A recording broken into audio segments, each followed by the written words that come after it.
سیدنا سہل بن عبداللہ التستری رحمہ اللہ کسی ویران جنگل میں رہتے تھے۔ کچھ عقیدت مند ملاقات کے لیے ان کی بارگاہ میں حاضر ہو کر عرض کرنے لگے کہ حضرت اس ویران جنگل میں آپ کے دن اور آپ کی راتیں کیسے گزرتی ہیں؟ اکیلے ڈر نہیں لگتا؟ فرمایا میں اکیلا نہیں رہتا، نہ ہی تنہائی محسوس ہوتی ہے۔ جب کسی سے باتیں کرنے کا جی چاہتا ہے تو نماز شروع کر دیتا ہوں اور نماز کے ذریعے اللہ جل وعلا سے باتیں کر لیتا ہوں، اور جب اپنے رب کی باتیں سننے کا دل کرتا ہے تو قرآن کریم کی تلاوت کے ذریعے اللہ جل وعلا کا کلام سن لیتا ہوں۔ بوریت تو وہ محسوس کرے، تنہائی سے تو وہ ڈرے جو اکیلا ہو۔ یعنی اگر لوگ اللہ کی مخلوق سے باتیں کر کے اپنی طبیعت کے بوجھل پن اور بوریت کو دور کر سکتے ہیں تو جس کے شب و روز خود اللہ سے باتیں کرنے میں گزرتے ہوں وہ کیسے تنہائی محسوس کر سکتا ہے؟ کیونکہ وہ قرآن کریم کی تلاوت کے ذریعے ہر وقت اللہ جل وعلا کے قرب اور معیت کی کیفیت میں مست رہتا ہے، اسے ڈر نہیں لگتا، وہ کسی سے نہیں ڈرتا۔ میرے بھائی اور بہنوں، تلاوت قرآن کے حقیقی فیوز و برکات سے وہی مستفیض ہوتا ہے جو اس یکسوئی اور پیار سے تلاوت کرے، گویا کہ وہ اپنے رب سے محو گفتگو ہے اور اللہ کے کلام کے ذریعے اللہ جل وعلا کی جانب سے آنے والے پیغامات کو سن رہا ہے۔ لیکن یہ کیفیت دوسری صورتوں کے مقابلے میں سورۃ الفاتحہ کی تلاوت کے دوران نسبتاً آسان ہو جاتی ہے اور اپنے درجہ کمال تک پہنچ جاتی ہے، کیونکہ سورۃ الفاتحہ کی تلاوت کے دوران انسان نہ صرف تلاوت کے ذریعے اللہ جل وعلا کے پیغامات کو حاصل کرتا ہے بلکہ اس سورت کی تلاوت کے ذریعے وہ اللہ کو پکار رہا ہوتا ہے، اور اللہ جل وعلا کی جانب سے ایک ایک آیت کی تلاوت پر جو خاص جواب ملتا ہے اس جواب کو نبی کریم صلی اللہ علیہ وآلہ وسلم نے ہم جیسوں کی آسانی کے لیے لفظ بلفظ بیان فرما دیا ہے کہ اللہ جل وعلا کی جانب سے جواب کیا ملتا ہے۔ دیکھیے، جو اللہ جل وعلا کے خاص مقرب بندے ہوتے ہیں وہ تو باقی صورتوں کی تلاوت پر بھی جو جواب ملتا ہے اسے بھی حاصل کر لیتے ہیں، لیکن یہ عام لوگوں کے لیے ممکن تو نہیں ہے نا۔ پر سورۃ الفاتحہ کی تلاوت کی خصوصیت یہ ہے کہ رحمت للعالمین صلی اللہ علیہ وآلہ وسلم نے اس سورہ مبارکہ کی تلاوت پر اللہ جل وعلا کی جانب سے آنے والے جواب کو ہر خاص و عام کے لیے بیان فرما دیا ہے۔ اب کس قدر محرومی ہے اس شخص کے لیے جو ہر روز نماز میں اور غیر نماز میں بھی سورۃ الفاتحہ کی تلاوت کرتا ہے، اور نبی کریم صلی اللہ علیہ وآلہ وسلم نے اس تلاوت پر اللہ جل وعلا کی جانب سے آنے والے جواب کو بھی بیان فرما دیا ہے۔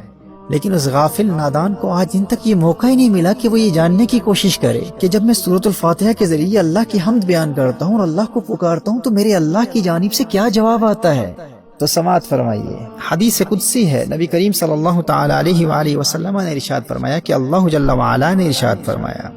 میں نے صلاۃ کو اپنے اور اپنے بندے کے مابین تقسیم کر دیا ہے۔ صحیح مسلم کی حدیث کے الفاظ یوں ہیں، فَنِصْفُهَا لِي وَنِصْفُهَا لِعَبْدِي۔ اللہ ارشاد فرماتا ہے سورۃ الفاتحہ کا ایک نصف میرے لیے ہے اور ایک نصف میرے بندے کے لیے ہے۔ فَإِذَا قَالَ الْحَمْدُ لِلَّهِ رَبِّ الْعَالَمِينَ قال اللہ حمیدنی عبدی۔ جب بندہ الحمدللہ رب العالمین پڑھتا ہے، جب بندہ کہتا ہے کہ تمام تعریفیں، تمام خوبیاں اللہ کے لیے ہیں جو سارے جہانوں کا مالک ہے، تو اللہ کیا جواب ارشاد فرماتا ہے؟ اللہ ارشاد فرماتا ہے حمیدنی عبدی، میرے بندے نے میری حمد بیان کی۔ فاذا قال الرحمن الرحیم، جب بندہ الرحمن الرحیم کہتا ہے، جب بندہ کہتا ہے بہت مہربان اور بہت رحیم، بہت رحم والا، تو اللہ کی جانب سے جواب کیا آتا ہے؟ اللہ ارشاد فرماتا ہے اثنا علی عبدی، میرے بندے نے میری ثنا بیان کی۔ اللہ کی جانب سے آنے والے اس پیار بھرے جواب پر غور کیجیے اور اسے زبانی یاد کر لیجیے، اور آج ارادہ کر لیجیے کہ آج کے بعد جب بھی سورۃ الفاتحہ کی تلاوت کروں گا تو اللہ جل وعلا کی جانب سے آنے والے اس جواب کا تصور کرتے ہوئے روحانی طور پر اللہ سے ہم کلامی کی اس کیفیت سے لطف و سرور حاصل کروں گا۔ کس قدر پیار سے اللہ ارشاد فرماتا ہے حمیدنی عبدی، دیکھو میرے فرشتوں، میرا بندہ میری حمد بیان کر رہا ہے۔ اثنا علی عبدی، ارے دیکھتے نہیں میرا بندہ میری ثنا بیان کر رہا ہے، گویا کہ اپنے فرشتوں سے فرما رہا ہے دیکھو میرے فرشتوں حمیدنی عبدی۔ اور جب تم کہتے ہو الرحمن الرحیم تو اللہ گویا اپنے فرشتوں سے فرما رہا ہوتا ہے دیکھو میرے فرشتوں اثنا علی عبدی، میرے بندے نے میری ثنا کی ہے۔ صحیح مسلم کی یہ حدیث ہے، نبی کریم صلی اللہ تعالی علیہ وآلہ وسلم ارشاد فرماتے ہیں کہ اللہ فرماتا ہے فَإِذَا قَالَ مَالِكِ يَوْمِ الدِّينِ، جب بندہ کہتا ہے مالک یوم الدین، روز جزا کا مالک، قال مجدنی عبدی، اللہ ارشاد فرماتا ہے میرے بندے نے میری بزرگی بیان کی، سبحان اللہ۔ فاذا قال ایاک نعبد وایاک نستعین، جب بندہ کہتا ہے ہم تیری ہی عبادت کرتے ہیں اور تجھ ہی سے مدد چاہتے ہیں، تو اللہ کی جانب سے جواب کیا آتا ہے؟ اللہ ارشاد فرماتا ہے قال ھذا بینی وبین عبدی ولعبدی ما سأل، اللہ ارشاد فرماتا ہے اب یہ معاملہ میرے اور میرے بندے کے درمیان ہے، ھذا بینی وبین عبدی ولعبدی ما سأل، یہ میرا بندہ ہے اور اب یہ معاملہ میرے اور میرے بندے کے مابین ہے، اب یہ مجھ سے جو مانگے گا اسے عطا کر دیا جائے گا۔ اللہ اکبر کبیرہ۔ پھر جب بندہ پڑھتا ہے فَإِذَا قَالَ اهْدِنَا الصِّرَاطَ الْمُسْتَقِيمَ صِرَاطَ الَّذِينَ أَنْعَمْتَ عَلَيْهِمْ غَيْرِ الْمَغْضُوبِ عَلَيْهِمْ وَلَا الضَّالِّينَ، جب بندہ اللہ کی بارگاہ میں عرض کرتا ہے یا اللہ ہم کو سیدھا راستہ چلا، راستہ ان کا جن پر تو نے احسان کیا، نہ ان کا جن پر غضب ہوا اور نہ بہکے ہوئوں کا، تو اللہ کی جانب سے پھر جواب آتا ہے، اللہ پھر ارشاد فرماتا ہے ھذا لعبدی ولعبدی ما سأل، یہ میرے بندے کے لیے ہے اور جو اس نے مانگا اسے دیا گیا۔